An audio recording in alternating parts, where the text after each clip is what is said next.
আল্লাহ রাসূল বলেন মা'তাবাল হুদা বিগাইরিল কুরআন আদাল্লাহুল্লাহ। যেখানে কোরআন নাই, কোরআনের কর্মসূচি নাই, যে দরবারে, যে জায়গায়, যে দলে, যে রাজনীতিতে কোরআনের নিয়ম কানুন আদর্শ মোতাবেক রাজনীতি হয় না, ওটা বেঈমানের দল, ওটা হচ্ছে শয়তানের দরবার। আমি বানিয়ে বলছি, মানিতাবাল হুদা বিগাইরিল কুরআন, আর ওই দলে যারা যাবে আদাল্লাহুল্লাহ, ও নিজেই নিজেকে গোমরা করবে তা না, আমি রব্বুল আলামিন দায়িত্ব নিয়ে আদাল্লাহুল্লাহ, ওকে আমি গোমরা করে দেব। এই কথা কার? আল্লাহ যদি আপনাকে আমাকে গোমরা বানিয়ে দেন, কোন বাবা আপনাকে বাঁচাবে বলেন? আজকে দল ছাড়তে রাজি না, অন্তত পক্ষে ধর্ম ছাড়বে, ও দল ছাড়বে না। এমন লোক আছে না নাই? এত করে বোঝাবেন ইসলাম, আমরা মুসলমান, আপনি অন্তত পক্ষে এই যে মুনাফিকের দলে থাকবেন না। মুনাফিক ছিল না? মুনাফিক সব মদিনার সব থেকে বড় মুনাফিক কে ছিল বলেন তো? আব্দুল্লাহ ইবনে উবাই।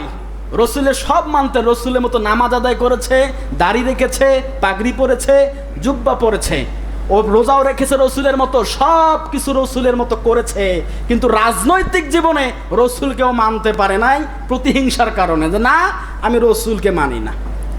ও তো সব থেকে বড় মুনাফিক।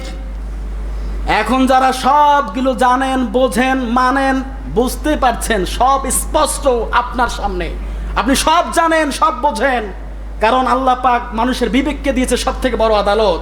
ইন্না শারাদ দাওয়াবি ইনদাল্লাহি সুম্মুল বুকমুল লাযিনা লা ইয়াকিলুন। আল্লাহ পাক বলছে যাদেরকে বিবেক দেওয়া হয়েছে, ওরা বিবেক নেওয়ার পরে বিবেককে কাজে লাগায় না, ওরা চতুষ্পদ জানোয়ারের থেকেও নিকৃষ্ট। এটা আমার কথা না, আল্লাহর কথা। সূরা আনফালের 50 নম্বর আয়াত খুলে দেখবেন, আপনি সব জানেন ওটা ভুল, ওরা কোরআন হাদিসের বাহিরে চলাফেরা করে, সব জানেন, সব বোঝেন, কিন্তু বাস্তবতায় আপনি মানতে রাজি না, কারণ আপনার দল সম্মান যাবে। হ্যাঁ, এরকমটা করবেন না প্রিয় ভাইয়েরা। আল্লাহ পাক রব্বুল আলামিন আমাদের সকলকেই সহি বুঝ দান করুক, সকলে বলি আমিন। আমরা আমাদের পরিচয়, আমরা মুসলমান, আমাদের পরিচয় কি? এখানে কোনো হিন্দু ভাই নামাজ পড়তে আসবে? খ্রিস্টান নামাজ পড়তে আসবে? কেউ আসবে না। আমরা মুসলমান, শুধু মসজিদ পর্যন্তই আমাদের মুসলমান থাকবে না। আমাদের ব্যক্তিগত জীবন, পারিবারিক জীবন, সামাজিক জীবন, রাষ্ট্রীয় জীবন, এমনকি রাজনৈতিক জীবন পর্যন্ত রসুলের তাবেদারি এবং আদর্শ মানা লাগবে। তাহলেই আমরা পরিপূর্ণ মুসলমান হিসেবে নিজেকে পরিচয় দিতে পারবো। কথা বলেন ঠিক কিনা? আলহামদুলিল্লাহ। এখানে শেষ করছি আলোচনা। লম্বা আলোচনা ছিল, তারপরও 5 মিনিট আমি ওভার করে ফেলেছি, মাপ চেয়ে নিচ্ছি। যদি কখনো সুযোগ হয় আপনাদের সামনে আরেকদিন আলোচনা করবে ইনশাআল্লাহ। আল্লাহ পাক তৌফিক এনায়েত করুক, সকলে বলে আমিন।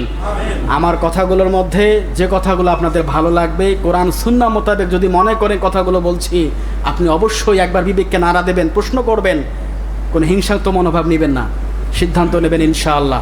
আল্লাহ পাক আমাদের সকলের ঈমানকে আরো তাজা মজবুত করা তৌফিক এনায়েত করুক, সকলে বলে আমিন। আমা তৌফিক ইল্লা বিল্লাহ।